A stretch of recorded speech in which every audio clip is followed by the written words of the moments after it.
Hola, somos Mariana Martínez y Juana Múnera y el día de hoy les vamos a hablar sobre la rama judicial, el Ministerio Público y los órganos de control fiscal.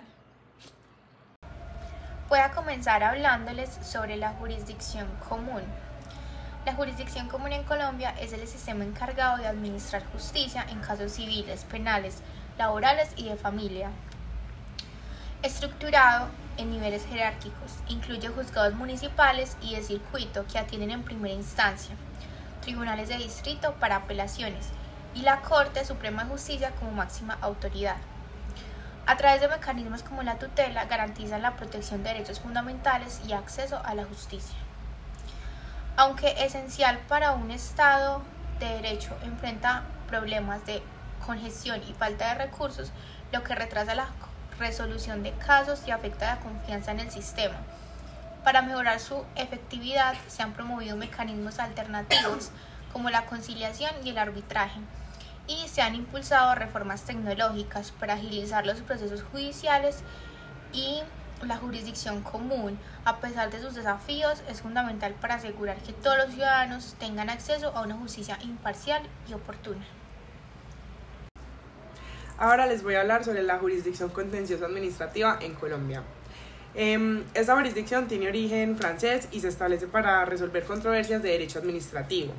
Esta no conoce controversias de entidades públicas bajo derecho privado, salvo algunas excepciones que ya dependen de la naturaleza pública de las entidades. Esta está integrada como por un orden jerárquico, que está el Consejo de Estado, que viene a ser el máximo tribunal de la jurisdicción, que está integrado por 31 magistrados. Estos son elegidos de una misma corporación para periodos individuales de 8 años, de listas superiores a 5 candidatos, enviadas por la Sala Administrativa del Consejo Superior de la Judicatura. Y estos deben de reunir las mismas calidades exigidas para ser magistrado de la Corte Suprema de Justicia, o sea, de una alta corte. Algunas de las atribuciones que tiene el Consejo de Estado es que son el Tribunal Supremo de lo Contencioso Administrativo.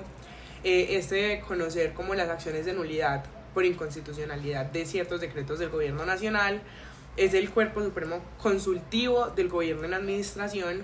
También debe preparar preparar proyectos de reforma constitucional, debe conocer casos de pérdida de investidura de congresistas, debe conocer los casos, debe tener reglamento interno y ejercicio de las funciones determinadas por la ley, y debe conocer acciones de nulidad electoral. Los casos específicos en los que se enfoca es en los tránsitos de tropas extranjeras, y debe ser previsto antes por el Consejo de Estado, o también la estación o tránsito de buques o aeronaves extranjeras de guerra. El Consejo de Estado ejerce sus funciones a través de 4 salas, siendo la Sala Plena la que incluye a todos sus miembros.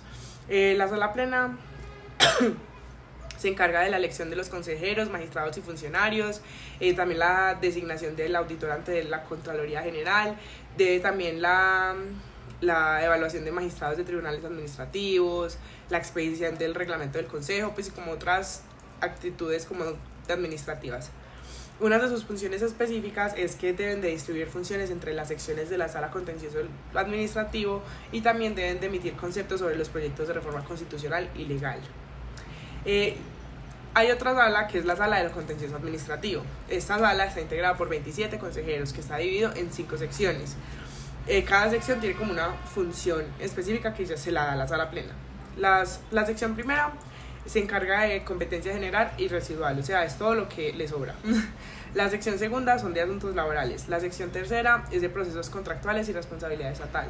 La sección cuarta es de asuntos tributarios y derecho económico, y la sección quinta es de procesos electorales y jurisdicción coactiva. Las acciones constitucionales, hay varios tipos. Las acciones de grupo se encarga la sección tercera, las acciones populares la sección tercera y la sección primera, las acciones de cumplimiento la sección quinta, y las acciones de tutela todas las secciones se encarga de esta. Algunas de las funciones especiales de la Sala Plena es debe de resolver conflictos de competencia entre secciones, conocer procesos no atribuidos a las secciones, resolver recursos extraordinarios, unificar jurisprudencia, conocer solicitudes de pérdida de investidura de los congresistas, también decidir reacciones por inconstitucionalidad gubernamentales, entre otras. Por otro lado, tenemos otra sala, que es la Sala de Consulta y Servicio Civil. Esta está integrada por 4 consejeros. Esta está integrada por 4 consejeros y se encarga de absolver consultas jurídicas del gobierno nacional, presentar proyectos de ley, revisar contratos y emitir conceptos de la ley, verificar si los candidatos a la presidencia sí son aptos para ser presidentes o pues si cumplen con los requisitos, y entre otros pues. Por otro lado, tenemos la sala de gobierno. La sala de gobierno no está mencionada en la ley estatutaria que habla sobre lo contencioso administrativo, pero sí hace parte del Código de Procedimiento Administrativo y de lo contencioso administrativo. Está integrada por el presidente del consejo, el vicepresidente y los presidentes de cada sección. Ahora les hablaré sobre los tribunales administrativos. Los tribunales administrativos son creados por la Sala Administrativa del Consejo Superior de la Judicatura en cada distrito judicial administrativo, que actualmente son 26. Estos están integrados por magistrados de carrera judicial, elegidos por concurso de méritos, que deben de cumplir requisitos como ser colombiano de nacimiento, tener título de abogado y experiencia profesional de 8 años. Eso tiene una estructura. Primero está la sala plena, que está integrada por todos los magistrados y ejerce funciones como elegir jueces administrativos y dirimir conflictos de competencia. Luego está la sala de gobierno, que se encarga de funciones administrativas internas, y luego las salas especializadas y de decisión plurales e impares. Las competencias de estas son ejercer funciones jurisdiccionales establecidas en el Código Contencioso Administrativo y también conocer controversias administrativas en primera instancia únicamente. Los requisitos para ser magistrado es ser colombiano de nacimiento, tener título de abogado y experiencia profesional de 8 años, y también no estar incurso en causal de inhabilidad o incompatibilidad. Ahora les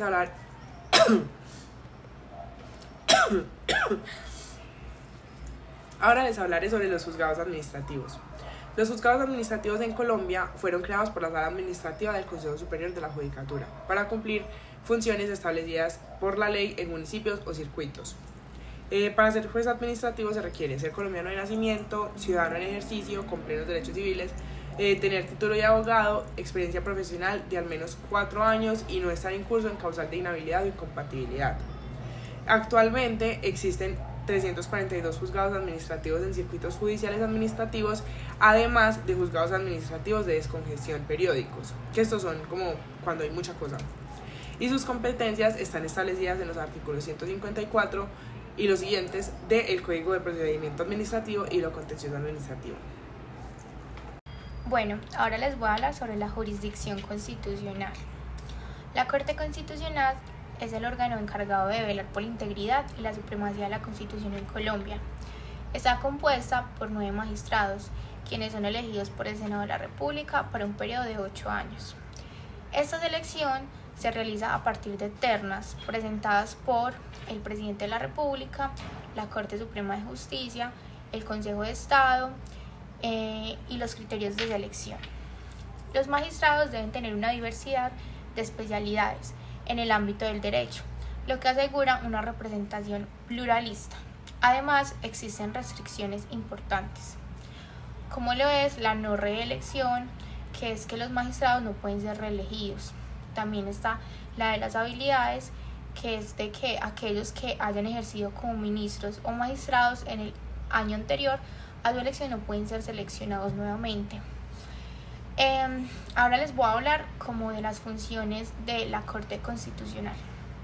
Estas funciones específicas de la Corte Constitucional están delineadas en el artículo 241 de la Constitución y abarcan varias áreas clave, como lo son el control de constitucionalidad, que evalúa demandas presentadas por ciudadanos contra actos reformatorios de la Constitución, leyes y decretos con fuerza de ley, tanto en su contenido material como en vicios de procedimiento.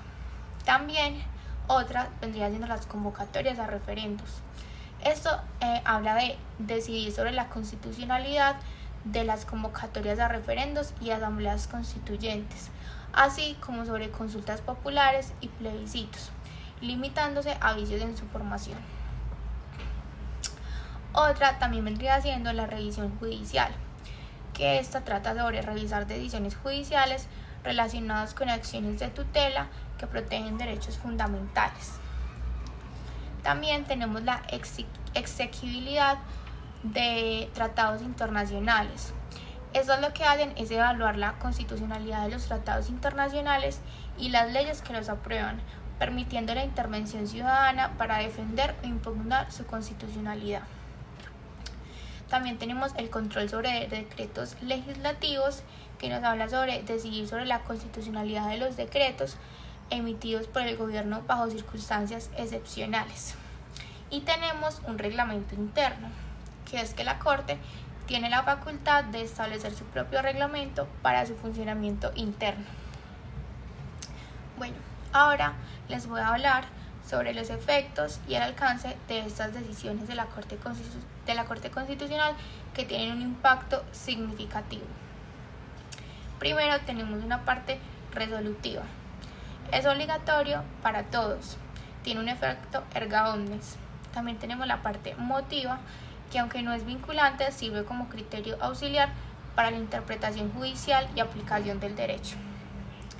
También hay otras distinciones importantes, que es como que la Corte ha desarrollado un decisum, que es la resolución concreta del caso, obligatorio y vinculante. También tiene un ratio decidendi, que son los fundamentos generales que establecen principios aplicables a futuros casos.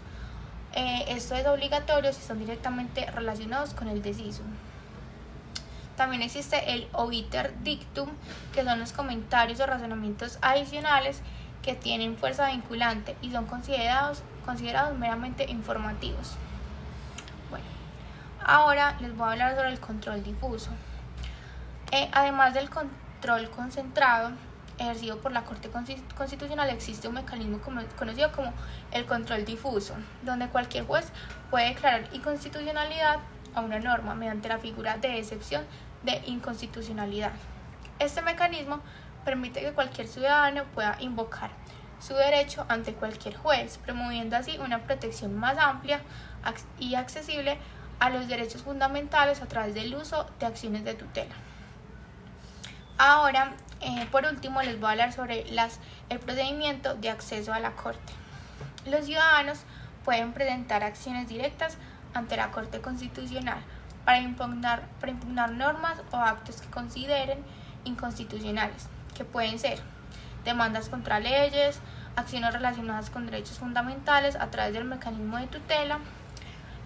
Y obviamente pues la Corte también tiene un papel activo en el análisis previo a referendos y asambleas constituyentes, asegurando que cualquier reforma significativa sea evaluada desde una perspectiva constitucional antes de ser sometida a votación popular. Ahora les hablaré sobre la Fiscalía General de la Nación.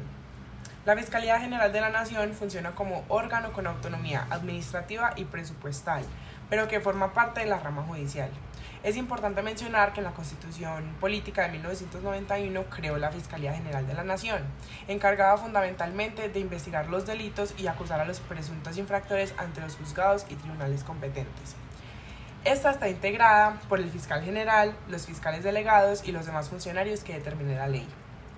El fiscal general es elegido para un periodo de 4 años por la Corte Suprema de Justicia, de terna enviada por el presidente de la República, y no podrá ser reelegido. Este debe de reunir las calidades exigidas para ser magistrado de alta corte.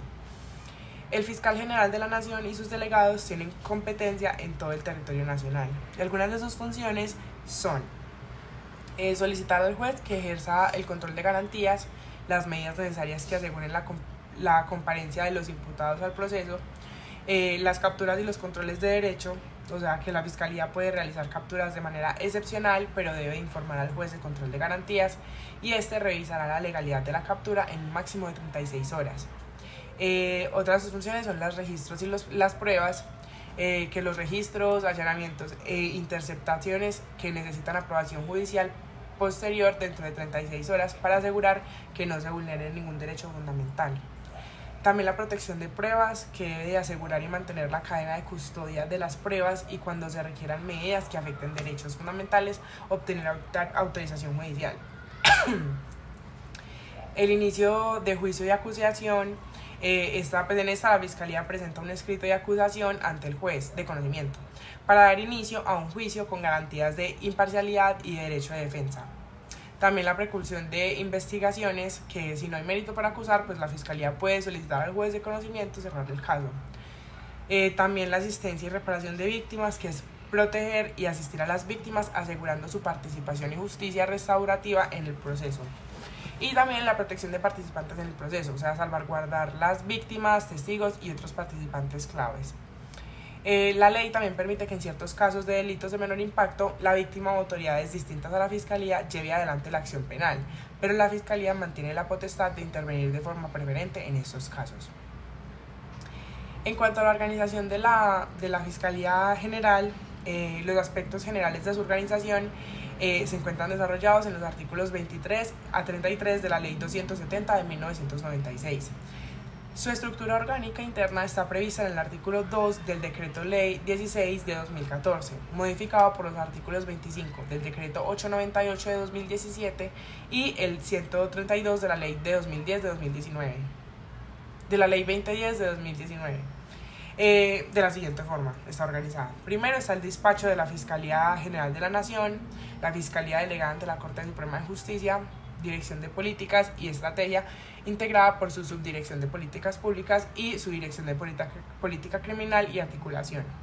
En estas también se encuentra la Dirección de Planeación y Desarrollo, la Dirección de Asuntos Jurídicos, la de Comunicaciones, la de Asuntos Internacionales, la de Control Interno, la de Control Disciplinario, el Cuerpo Técnico de Investigación, los de Protección y Asistencia, la Dirección de Altos Estudios y también, la Unidad Especial de Investigación. Por otro lado tenemos el despacho del Vicefiscal General de la Nación. En esta está también la Delegada contra la Criminalidad Organizada, también está la Dirección de Apoyo a la Investigación y Análisis contra la Criminalidad Organizada, también otras direcciones como lo que son la especializada contra las organizaciones criminales, la especializada contra la corrupción, la especializada contra el narcotráfico y la especializada contra las violaciones de los derechos humanos. Y también está, por último, la Dirección de Justicia Transicional. También hay otras delegadas que son para finanzas criminales, que en esas están las direcciones especializadas contra el lavado de activos, la especializada de extinción del derecho de dominio, en investigaciones financieras y contra los delitos fiscales. También hay otra delegada que es para la seguridad ciudadana. En esta se encuentra la Dirección de Atención al Usuario, Intervención Temprana y Asignaciones, también las direcciones seccionales y su sección de Fiscalías y de Seguridad, la de sección de Policía Judicial y la sección de Atención al Usuario, y por último la Dirección de Apoyo a la Investigación y Análisis para la Seguridad Ciudadana. Por otro lado tenemos a la Dirección Ejecutiva. En esta se encuentra la Subdirección de Talento Humano, la de Tecnologías de la Información y las Comunicaciones, o sea las TIC, de la gestión contractual, de la financiera, de bienes, de gestión documental, y también un apoyo de comisión de la carrera especial de la Fiscalía General de la Nación. Y también hay muchas subdirecciones regionales de apoyo. También cuenta con órganos y comités de asesorías y coordinación, también cuenta con entidades adscritas, que puede ser, por ejemplo, como el Instituto Nacional de Medicina Legal y Ciencias Forenses, el Fondo Especial para la Administración de Bienes de la Fiscalía General de la Nación, y además de estos, de acuerdo con el artículo 46 del Decreto Ley 16 de 2014, existen los comités de priorización encargados de ejecutar las políticas y estrategias de priorización definidas por el Fiscal General de la Nación, de adoptar el plan de priorización y de proponer y decidir cuándo les sea asignada esta competencia, las situaciones y los casos en el cual son objeto de prioridad. Ahora les voy a hablar sobre el gobierno y la administración de la rama judicial. De acuerdo con los artículos 254 y los siguientes de la Constitución Política y también los siguientes de la Ley Estatutaria de la Administración de Justicia, la administración, gestión y control de la rama judicial corresponden al Consejo Superior y a los consejos seleccionales de la Judicatura. Sin embargo, el Acto Legislativo 2 de 2015 introdujo diversas modificaciones a las normas constitucionales mencionadas.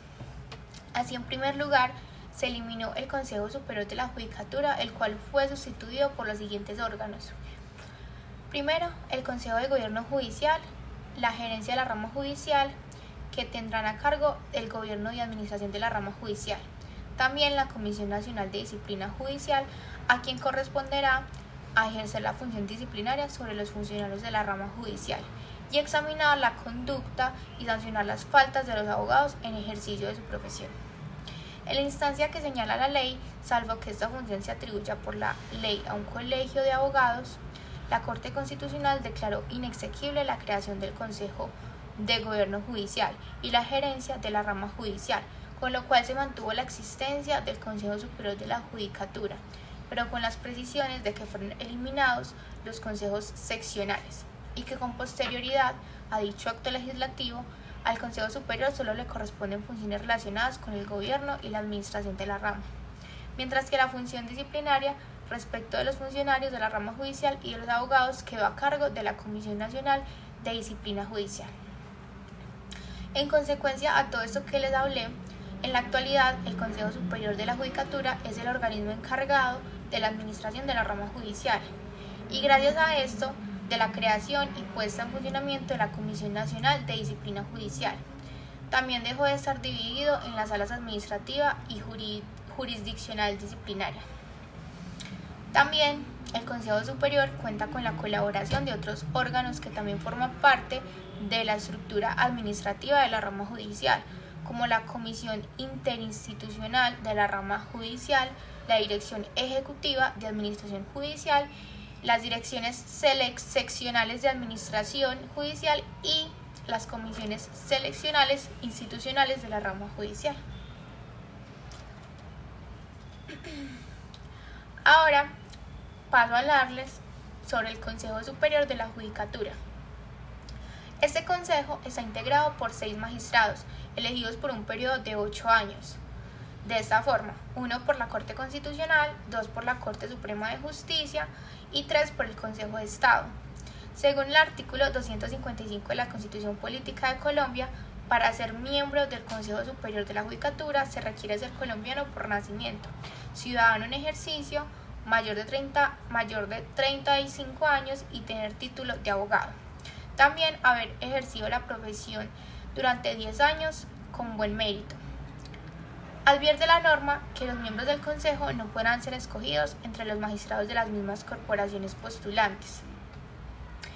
Y de acuerdo con el artículo 85 de la Ley Estatutaria, en concordancia con los artículos 256 y 257 de la Constitución, corresponde al Consejo Superior de la Judicatura ejercer las siguientes funciones principales. Primero, elaborar el proyecto de presupuesto de acuerdo con las reglas previstas en el artículo 88 de la misma ley. Segundo, elaborar un proyecto de plan sectorial de desarrollo y someterlo a la aprobación del Consejo Pleno. El contenido de este plan debe sujetarse a las indicaciones establecidas en el artículo 87 de esta ley. Tercero, autorizar la celebración de contratos y convenios, declarar la urgencia manifiesta para contratar cuando fuera el caso y aprobar los proyectos de inversión. Cuarto, fijar la división del territorio para efectos judiciales y crear, ubicar, distribuir, trasladar, transformar, suprimir tribunales y juzgados, así como determinar su estructura y planta de personal y las funciones y requisitos mínimos de estos cargos. Todo ello en conformidad con las reglas previstas en los artículos 87 al 92 de esa ley.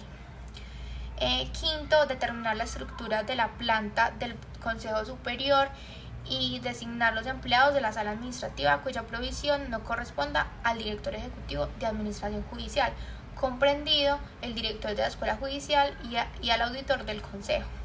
Sexto, enviar a la Corte Suprema de Justicia y al Consejo de Estado las listas para proveer las vacantes de magistrados que presenten en esas corporaciones y en los tribunales de conformidad con las normas sobre carrera judicial. Séptimo, reglamentar los trámites judiciales y administrativos que se adelantan en los despachos judiciales en los aspectos no previstos por el legislador y que no correspondan a la regulación del ejercicio de las acciones ni de las etapas de los procesos, pudiendo establecer servicios administrativos comunes a los diferentes despachos judiciales. Octavo, dictar los reglamentos sobre seguridad y bienestar social de los funcionarios y empleados y coayudar a la protección y seguridad personal de estos mismos. Noveno, reglamentar y administrar la carrera judicial y establecer indicadores de gestión de los despachos judiciales e índices de rendimiento, así como indicadores de desempeño sobre la base mínima de congestión, retraso, productividad y eficacia, con fundamento en los cuales se realiza el control y evaluación correspondiente. 10. Realizar la calificación integral de servicios de los magistrados de tribunales y llevar el control de rendimiento y gestión de altas corporaciones y de la Fiscalía General de la Nación. 11. Regular, organizar y llevar el Registro Nacional de Abogados y expedir la tarjeta profesional.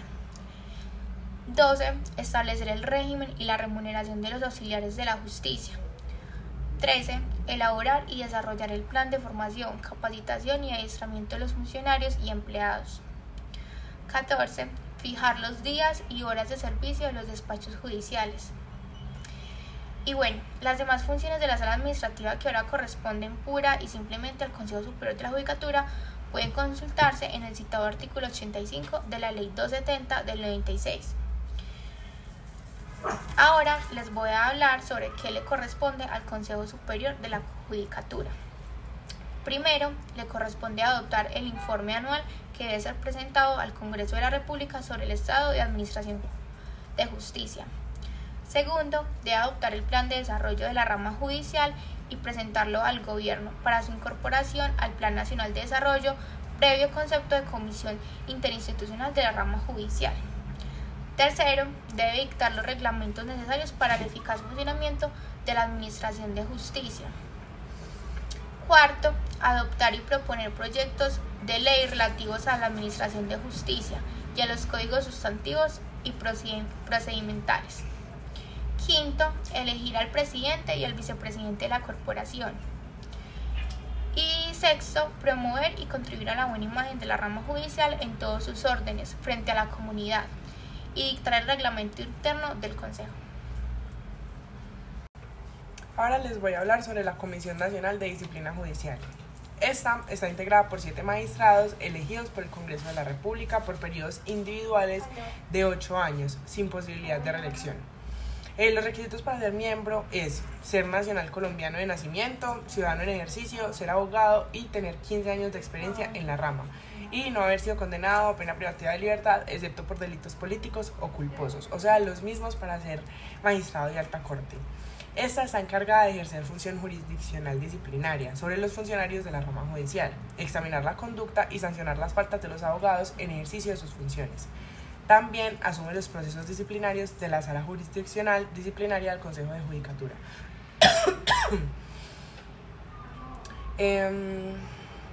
Ahora les hablaré sobre los órganos, autoridades y personas. Ahora les hablaré sobre los órganos, autoridades y personas privadas que administran justicia pero no hacen parte de la estructura de la rama judicial. En esto se encuentra la jurisdicción de los pueblos indígenas, que son las autoridades, esto es básicamente es que las autoridades de esas comunidades son las que ejercen funciones jurisdiccionales dentro de su campo territorial, acorde a su normatividad, siempre y cuando no sean contrarios a la Constitución. La Corte Constitucional ha reconocido la existencia y vigencia de esta jurisdicción, sin embargo no hace parte de la estructura orgánica de la rama judicial, puesto que no hay acto legislativo que lo regule. Para que esta jurisdicción sea competente se necesita el elemento personal o subjetivo en virtud del cual cada miembro de la comunidad indígena tiene derecho a ser juzgado por sus autoridades acorde a sus principios y costumbres. Y también se necesita el elemento territorial que permite a las autoridades indígenas regular acorde a su limitación territorial. Y también, por último, uno de los elementos es el elemento institucional que exige la inconstitucionalidad compuesta del derecho de estas comunidades. Por otro lado, también necesita el elemento objetivo, el cual atiende a la naturaleza del bien jurídico afectado o el sujeto afectado por la comunidad indígena. Si falta alguno de estos elementos, será competente la jurisdicción ordinaria, no esa jurisdicción especial. En cuanto a otras personas que ejercen la justicia, son los jueces de paz y de reconsideración. Estos jueces son jueces encargados de resolver en equidad conflictos individuales o comunitarios. Estos son particulares que reconocerán los conflictos y de forma voluntaria someten su conocimiento para conciliar. Estos conflictos deben de ser susceptibles a transacción, conciliación o desistimiento, y su cuantía no debe de ser mayor a 100 salarios mínimos legales mensuales vigentes. Los jueces de paz solucionan conflictos en primera instancia y los jueces de reconsideración son aquellos que conocen las impugnaciones de las decisiones en primera instancia. Esos jueces son elegidos mediante voto popular por los ciudadanos de las comunidades y también son elegidos por un periodo de 5 años y son reelegibles por manera, como de manera indefinida. Ahora les voy a hablar sobre la organización electoral. El Consejo Nacional Electoral es el órgano superior de la organización electoral en Colombia, compuesto por 9 miembros elegidos por el Congreso de la República por un periodo de 4 años. La elección se realiza mediante el sistema de cifra repartidora a partir de postulaciones de partidos o movimientos políticos con personería jurídica o coalición entre ellos, conforme al artículo 264 de la Constitución Política, modificado por el Acto Legislativo 1 de 2003. Los miembros son servidores públicos de dedicación exclusiva y pueden ser reelegidos una sola vez. Deben cumplir con las mismas calidades exigidas para ser magistrados de la Corte Suprema de Justicia y no haber sido elegidos para corporaciones populares ni haber actuado como miembros de directorios políticos en los 2 años previos a su nombramiento. Además de esto, no podrán ser elegidos para cargos de su elección popular durante su periodo, ni dentro del año siguiente a su salida.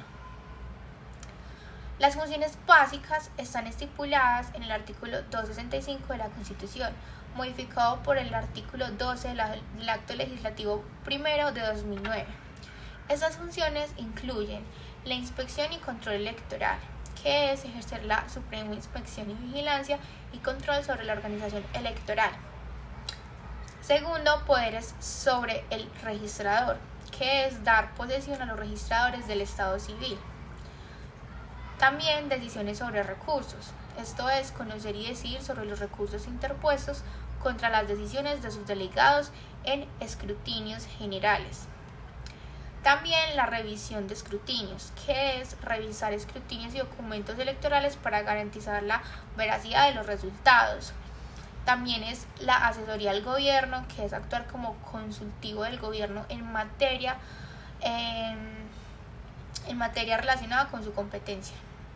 También está el cumplimiento normativo, que es velar por el cumplimiento de las normas sobre partidos políticos y derechos de la oposición. Está la distribución de recursos, que es distribuir recursos para el financiamiento de campañas electorales conforme a lo que establezca la ley. El escrutinio general, que es realizar el escrutinio general de toda la votación nacional y expedir credenciales correspondientes. Está el reconocimiento de personería jurídica, que es reconocer y revocar a la personería jurídica de partidos y movimientos políticos. El reglamento sobre medios, que es reglamentar la participación política en medios de comunicación del Estado. También está la colaboración en consultas, que es facilitar consultas internas para la toma de decisiones en partidos políticos. La revocatoria de inscripciones, que es decidir sobre la revocatoria de inscripciones de candidatos por inhabilidades comprobadas. La autonomía regulatoria, que es darse su propio reglamento. También existen otras funciones legales que deben cumplir con otras funciones que le confiera la ley. También tenemos las funciones específicas según el Código Electoral, que dice: el artículo 2 del Código Electoral también especifica funciones adicionales como designar delegados para realizar escrutinios generales de cada circunscripción electoral, aprobar el presupuesto presentado por el Registrador Nacional del Estado, realizar el escrutinio para la elección presidencial y expedir las credenciales correspondientes. Además de todo esto, el Consejo Nacional Electoral es fundamental para garantizar elecciones transparentes y justas en Colombia, supervisando desde la financiación hasta el último escrutinio final. Recientemente ha estado involucrado en investigaciones significativas como las que involucran al presidente Gustavo Petro por presuntas irregularidades en su campaña electoral, lo que subraya su papel crucial en la supervisión del cumplimiento normativo electoral. Ahora les hablaré sobre la Registraduría Nacional del Estado Civil. Este es un órgano de rango constitucional señalado por el artículo 120 de la Constitución Política, como parte integrante de la organización electoral. Sus servidores públicos, a excepción de aquellos que desempeñan cargos de responsabilidad administrativa o electoral, quienes serán libres de nombramiento y remoción, deben ser por regla general de carrera administrativa. Su organización interna la otorga como características especiales las de autonomía administrativa, contractual y presupuestal. En cuanto a su estructura orgánica, la Registraduría Nacional del Estado Civil está dirigida por el registrador y se encuentra organizada internamente de la siguiente forma. Tiene un nivel central, en el que está el despacho del Registrador Nacional del Estado Civil, y él cuenta con secretaría, oficina de comunicaciones y prensa, oficina de control interno, de control disciplinario. También está la Secretaría General, que esta cuenta con oficina jurídica, oficina de planeación, y la Secretaría General, que cuenta con oficina jurídica y oficina de planeación. También está la Registraduría Delegada en lo Electoral, que cuenta con la Dirección de Gestión Electoral y la Dirección de Censo Electoral. También tenemos a la Registraduría Delegada para el Registro Civil y la Identificación, que cuenta con la Dirección Nacional de Identificación y la Dirección Nacional de Registro Civil. Y también se tiene la Gerencia de Informática, la Gerencia Administrativa y Financiera y la Gerencia de Talento Humano. Eso es en cuanto al nivel central. Por otro lado, en el nivel descentralizado, cuenta con delegaciones departamentales de la Registraduría. También cuenta con registradurías distritales y municipales, con registradurías auxiliares y la Registraduría del Distrito Capital. También tiene órganos de asesoría y coordinación, tiene un comité directivo, una comisión de personal, un comité de coordinación de control interno, tiene fondos rotatorios de la Registraduría Nacional de Estado Civil y también tiene Fondo Nacional de Vivienda de Registraduría Nacional del Estado Civil. En los siguientes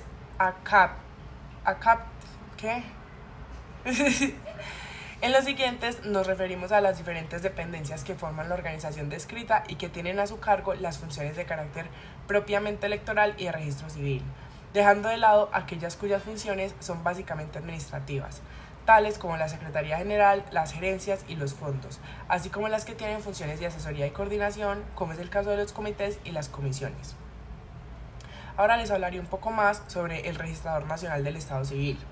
Este es el responsable del funcionamiento de todas las dependencias de la Registraduría Nacional, elegido por los presidentes de la Corte Constitucional, la Corte Suprema de Justicia y el Consejo de Estado, mediante concurso de méritos organizados según la ley, para un periodo de 4 años. En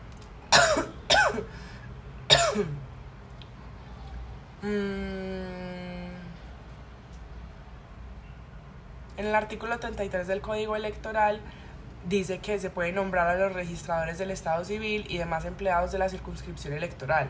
El nombramiento de los registradores municipales de las capitales de departamento y de las ciudades de más de 100.000 cédulas vigentes requiere la aprobación del Registrador Nacional del Estado Civil. También debe vigilar las elecciones y lo mismo que preparar las cédulas de ciudadanía y las tarjetas de identidad. También debe investigar las actuaciones y conductas administrativas de los empleados. También debe disponer el movimiento del personal en sus respectivas dependencias, también reconocer el subsidio familiar, los viáticos, transporte y demás de cosas pues como de derecho laboral. También autoriza el pago de sueldos y primas y también actuarán como secretarios de los delegados del Consejo Nacional Electoral y como claveros de arca triclave, que estará bajo su custodia. Tenemos por otro lado la Registraduría del Distrito Capital. De forma similar a como se prevé en los departamentos, la Registraduría del Distrito Capital sea la dependencia encargada de representar a la Registraduría Nacional del Estado Civil en el territorio de su jurisdicción y para que sirva de apoyo al ejercicio de sus funciones asignadas en las disposiciones legales a los registradores distritales. En cuanto a los registradores distritales, son 2 funcionarios que representan al Registrador Nacional en el Distrito Capital de Bogotá, nombrados por este. Estos son funcionarios que tienen a su cargo la responsabilidad de vigilancia de la organización electoral dentro del Distrito Capital de Bogotá, lo mismo que el funcionamiento de las dependencias de la Registraduría Distrital. Los registradores distritales deberán tener las mismas calidades de los delegados del Registrador Nacional del Estado Civil. No podrán ser elegidos miembros de corporaciones públicas durante el ejercicio de sus funciones, ni que entre los 6 meses siguientes contados a partir del día en el que haya cesado su desempeño, no podrán ser elegidos miembros de corporaciones públicas durante el ejercicio de sus funciones, ni dentro de los 6 meses siguientes. y tampoco podrán ser registradores distritales quienes hayan sido elegidos para cargo de elección popular o hubieran actuado como miembros de directorio político en los 2 años anteriores a su designación, o sean parientes, ya sea cónyuges. Las funciones son las siguientes. Debe nombrar a los registradores auxiliares y demás empleados de la registraduría distrital, debe disponer los movimientos del personal, debe reconocer el subsidio familiar, transporte, viáticos y todos los temas laborales que implican. También debe de celebrar contratos dentro de su disponibilidad presupuestal y ordenar los gastos delegados para el registrador nacional, y entre otras. Los delegados de los registradores distritales tienen funciones limitadas, las cuales están determinadas en el artículo 56 del Código Electoral. Estas son atender la preparación y realización de las elecciones y consultas populares que le correspondan. Debe de reemplazar oportunamente a los jurados de votación que no concurran a desempeñar sus funciones. Debe de comunicar al registrador el incumplimiento o el mal desempeño de las funciones de los jurados de votación para las sanciones a las que hubiere lugar. Por otro lado, tenemos a las registradurías especiales y municipales. En virtud del artículo 19 y 47 del Decreto Ley 1010 de 2000, las registradurías especiales y municipales son dependencias encargadas de representar a la Registraduría Nacional del Estado Civil en el territorio de su jurisdicción y sirven de apoyo al ejercicio de sus funciones atribuidas a los registradores especiales y municipales en asuntos electorales. Los registradores especiales son aquellos asignados para Cali, Medellín, Barranquilla y Cartagena, y también las capitales de departamento con más de 150.000 habitantes, o también las ciudades no capitales con más de 200.000 habitantes. También los restantes capitales del departamento y los demás municipios que se encuentran clasificados como especiales. Es importante decir que por regla general en cada municipio existe un registrador municipal, pero en las ciudades con más de 100.000 cédulas vigentes, los registradores municipales son 2. Estos son nombrados por los delegados del Registrador Nacional del Estado Civil. Las funciones de los registradores municipales son disponer la preparación de cédulas y tarjetas de identidad. Las funciones de los registradores municipales son disponer la preparación de cédulas y tarjetas de identidad, debe atender a la preparación y la realización de las elecciones, debe nombrar a los jurados de votación, debe reemplazar a los jurados de votación en caso tal de que no se presenten, y entre otras. Para ser registrador municipal de la capital de departamento o de ciudad de más de 100.000 cédulas vigentes, se requieren las mismas calidades que para ser juez de circuito, o haber ejercido el cargo en propiedad con un término no menor a 2 años, o haber desempeñado cargos en la organización electoral por un término no menor de 3 años. Para ser registrador en las ciudades distintas de las anotadas en el artículo anterior, se requiere ser colombiano de nacimiento, ciudadano en ejercicio y haber obtenido el título de bachiller o haber sido empleado de la rama electoral por un término no menor de 1 año. Los registradores municipales no podrán ser elegidos miembros de corporaciones públicas durante el ejercicio de su cargo ni dentro de los 6 meses siguientes, contados a partir del día en el que hayan cesado sus funciones. En relación con las funciones o calidades, inhabilidades, incompatibilidades de los registradores especiales, ni el Código Electoral ni el Decreto Ley 1010 del 2000 consagran normas expresas sobre esos aspectos. Sin embargo, si como se ha quedado claro, los registradores especiales son los de algunos municipios importantes, y estimamos que las normas sobre registradores municipales les son aplicables a los especiales. Por otro lado, tenemos a las registradurías auxiliares. El Decreto 1010 del 2000 no consagra normas específicas para estas registradurías, por lo cual no debemos acudir al contenido de los artículos 19 y 47 mencionados anteriormente.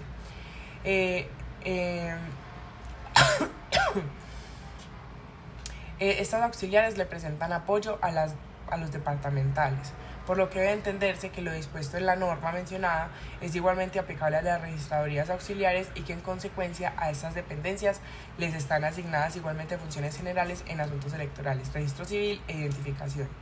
Estos registradores son nombrados por el registrador distrital. Ahora les voy a hablar sobre la Procuraduría General de la Nación. El Supremo General de este organismo es el Procurador General de la Nación. Este es el elegido por el Senado por un periodo de 4 años de terna, integrada por candidatos del Presidente de la República, la Corte Suprema y el Consejo de Estado.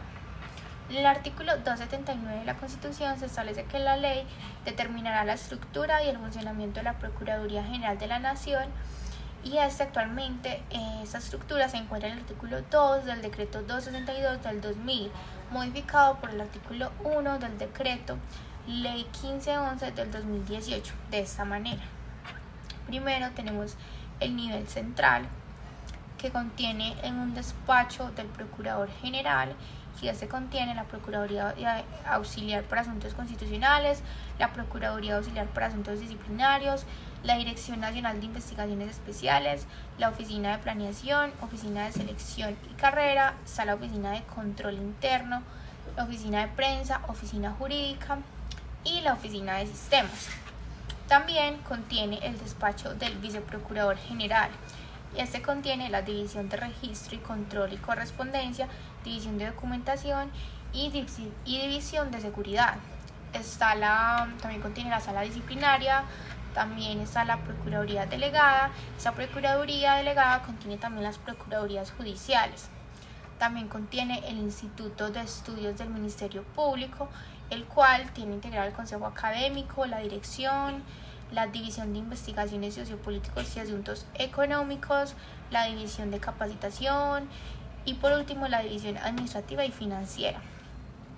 Continuamos también contiene la Secretaría General. Esta contiene la División de Gestión Humana, División Administrativa, División Financiera y la División de Centro de Atención al Público.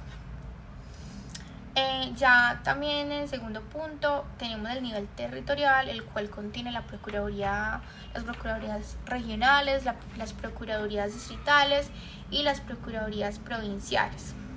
Esa estructura y funciones de la Procuraduría General de la Nación en Colombia están establecidas en el decreto 262 del 2000, modificado por la ley 367 del 2009 y los decretos o leyes 2246 de 2011 y 1511 de 2018. Además, la resolución 17 del 2000, emitida por el Procurador General de la Nación, precisa las procuradurías delegadas y su distribución de funciones según su especialidad. Esas procuradurías delegadas incluyen la Procuraduría Delegada para la Vigilancia Preventiva de la Función Pública, Procuraduría Delegada para la Defensa de los Derechos de la Infancia, la Adolescencia y la Familia, Procuraduría Delegada para Asuntos Civiles y Laborales, Procuraduría Delegada para la Salud, Protección Social y el Trabajo Decente. Está la Procuraduría Delegada para las Entidades Territoriales y el Diálogo Social. También está la Procuraduría Delegada para Asuntos Ambientales, para asuntos étnicos, para la moralidad pública, para la vigilancia administrativa, la delegada para la contratación estatal, para de la economía y la hacienda, para la Policía Nacional, la delegada para las fuerzas militares, la delegada para las defensas de los derechos humanos, para la fuerza pública y la policía judicial. También está la delegada para el Ministerio Público en asuntos penales.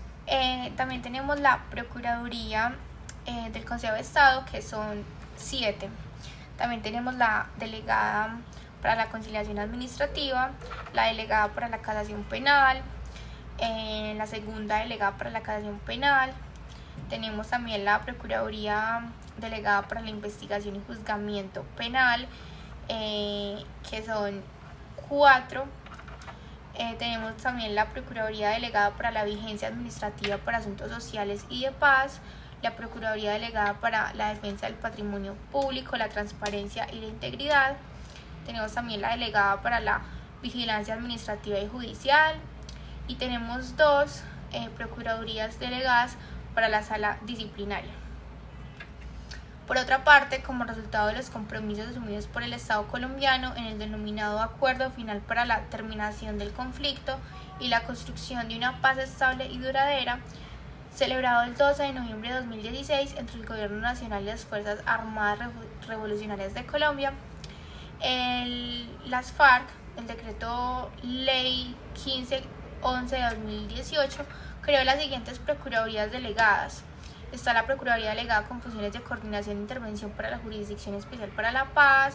Está la Delegada con funciones de intervención para la Jurisdicción Especial para la Paz. Está la Segunda Delegada con funciones de intervención para la Jurisdicción Especial para la Paz. Y está la Tercera Delegada con funciones de intervención para la Jurisdicción Especial de la Paz.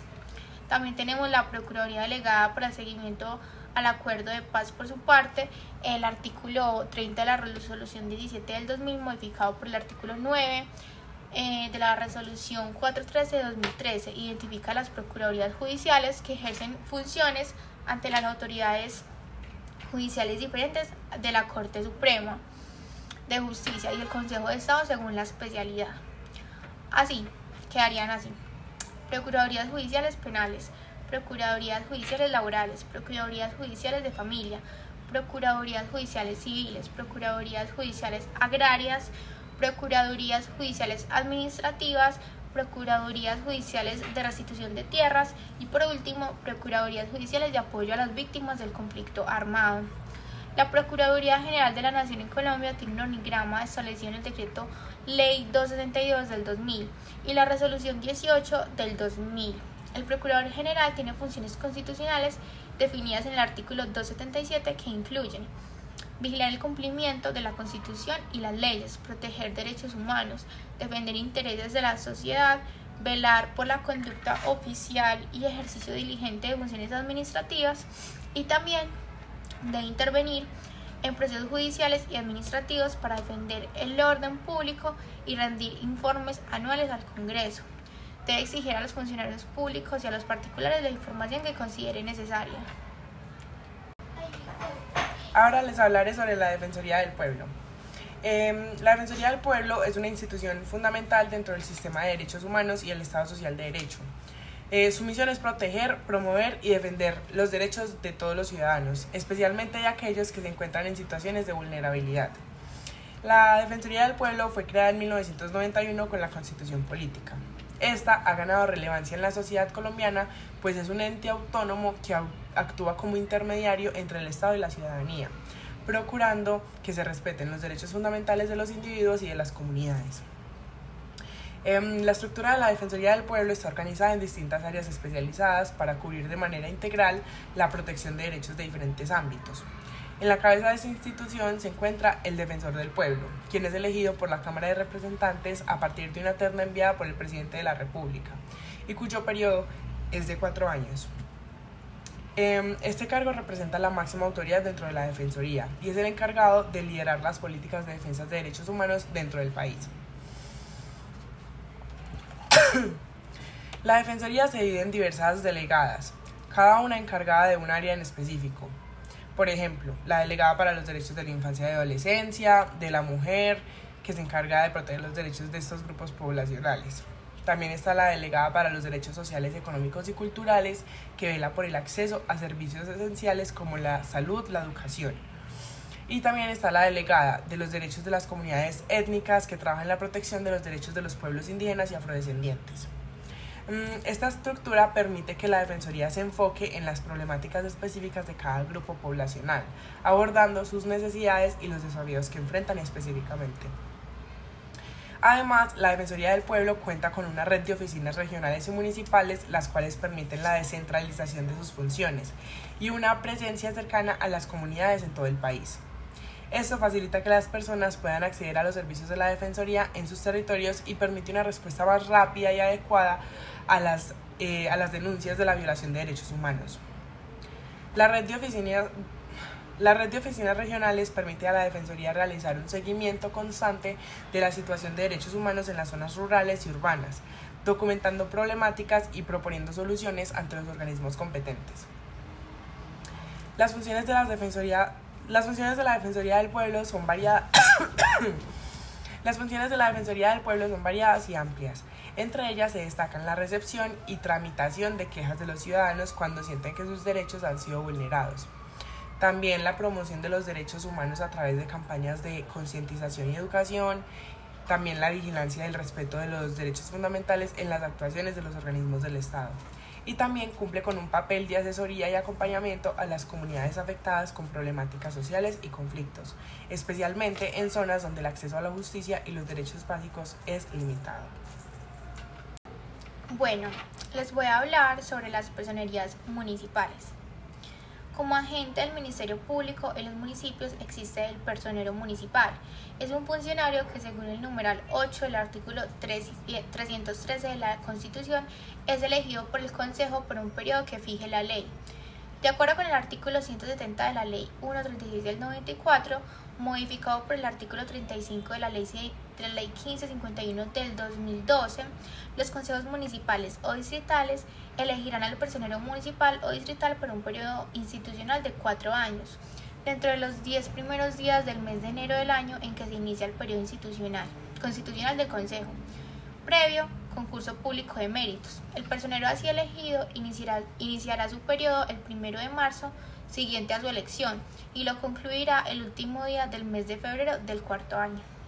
Según la misma norma, para ser elegido personero municipal se requiere que en los municipios de categorías especial, primera y segunda, título de abogado y de posgrado.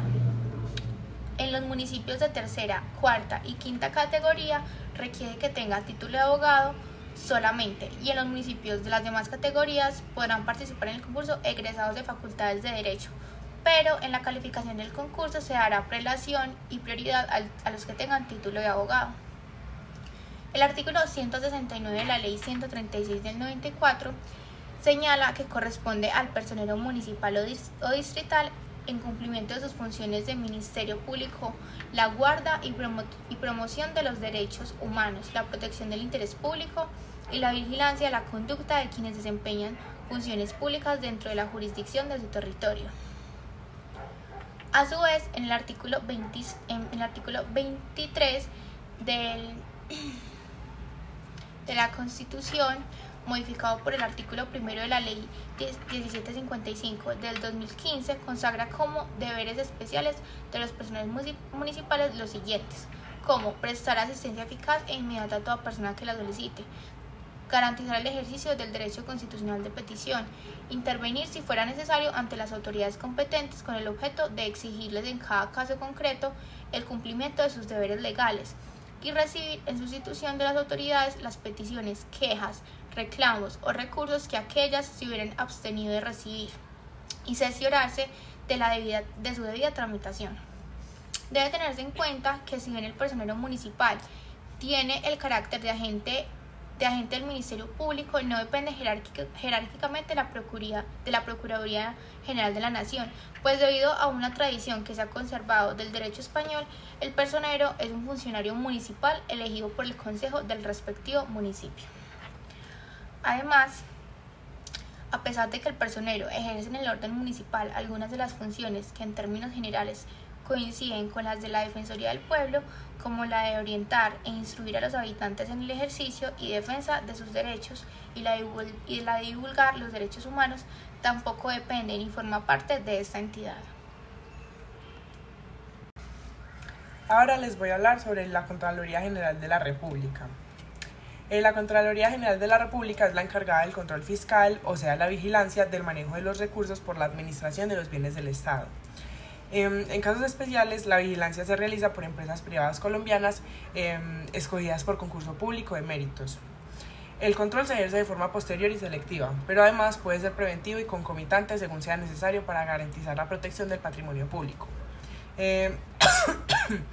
Este se realiza en tiempo real, mediante el seguimiento permanente de los usos, ejecución y contratación. No tienen posibilidad de reserva legal y pueden ejercer control de gestión sobre cualquier entidad territorial. La Contraloría es una entidad de carácter técnico con autonomía administrativa y presupuestal. El Contralor General será elegido por el Congreso en pleno por mayoría absoluta para un periodo de 4 años de una lista de elegibles que se integra por convocatoria pública. No podrá ser reelegido ni continuar en ejercicio de sus funciones al vencimiento del tiempo. Para ser Contralor se requiere ser colombiano de nacimiento, ser ciudadano en ejercicio, tener más de 35 años de edad, tener título universitario en ciencias jurídicas, económicas, administrativas, financieras, contables y también experiencia profesional de más de 5 años. En cuanto a la organización de la Contraloría General de la República, se encuentra dividida en el nivel central, que está el nivel superior de dirección, que viene a ser el Contralor, el Vicecontralor, la Contraloría Delegada para la Economía y Finanzas Públicas, la Delegada para el Postconflicto y la Delegada para la Población Focalizada. Y también hay Contralorías Delegadas Sectoriales, que está enfocada en lo agropecuario, en lo de minas, energía, salud, tecnología, inclusión, infraestructura, justicia, ambiente, entre otras.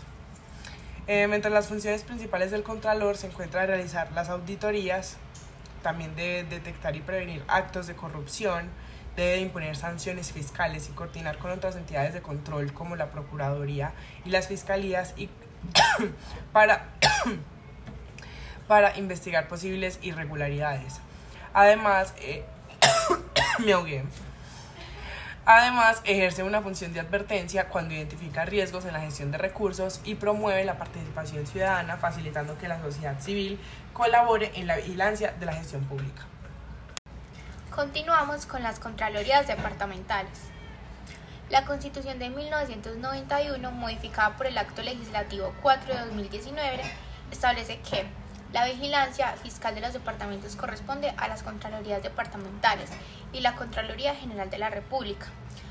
También a la vigilancia de los municipios correspondientes a las Contralorías Departamentales, salvo excepciones legales, y a las asambleas departamentales que organizan y garantizan la autonomía y sostenibilidad fiscal de las Contralorías. Los requisitos para ser Contralor Departamental son ser colombiano de nacimiento, ser ciudadano en ejercicio, ser mayor de 25 años, tener un título universitario y experiencia pública de 2 años. Sus funciones son ejercer control fiscal en su jurisdicción y coordinar con la Contraloría General de la República. Las Contralorías Departamentales son autónomas, no dependen de la Contraloría General de la República. Cada departamento puede tener su estructura organizativa diferente y determinada por la Asamblea Departamental respectiva. Las Contralorías distritales y municipales tienen como la vigilancia fiscal de distritos y municipios, que corresponde a Contraloría Departamental, Contraloría Municipal, municipios y distritos calificados en categorías especiales, primera o segunda, o con más de 100.000 habitantes. Los requisitos para ser Contralor distrital o municipal son ser colombiano de nacimiento, ser ciudadano en ejercicio, ser mayor de 25 años, tener un título universitario y tener experiencia en un cargo público de 2 años. Las funciones son la vigilancia fiscal en su jurisdicción, ejercer funciones atribuidas al Contralor General de la República, y la elección es de la siguiente manera: son elegidos por el Consejo respectivo de una forma de terna integrada por convocatoria pública en un periodo de 4 años que no coincide con el del alcalde. Su organización es autónoma, correspondiente al consejo respectivo, y su estructura diferente en cada distrito o municipio. Las limitaciones de este son no ejercer funciones administrativas ajenas a su organización y no intervenir en la formación de actos de otras autoridades municipales. Por último, les hablaré del Sistema Integral de Verdad, Justicia y No Reparación. Este es un conjunto de mecanismos implementado en Colombia como parte de los acuerdos de paz con las FARC. Este sistema busca atender y remediar los daños del conflicto armado mediante un enfoque que combina la verdad, la justicia y la reparación a las víctimas y la prevención de futuras violencias. Este sistema se compone de 4 entidades principales: la Comisión para el Esclarecimiento de la Verdad, la Jurisdicción Especial para la Paz, la Unidad de Búsqueda de Personas Dadas por Desaparecidas y las medidas de reparación para las víctimas. La Comisión para Esclarecimiento de la Verdad tiene como objetivo reconstruir la verdad sobre el conflicto, analizando sus causas, responsables y efecto en la sociedad. La Jurisdicción Especial para la Paz, por su parte, es el mecanismo de justicia transicional encargado de juzgar y sancionar a quienes hayan cometido crímenes graves, ofreciendo penas alternativas para quienes contribuyan de manera significativa a la verdad y la reparación. Este sistema ha permitido visibilizar las experiencias y sufrimientos de las víctimas y ha dado voz a los sobrevivientes del conflicto, quienes han sido fundamentales en el proceso. Además, el enfoque de reparación y no repetición busca asegurar que estas violencias no vuelvan a ocurrir, promoviendo cambios en las instituciones y en la cultura de la violencia.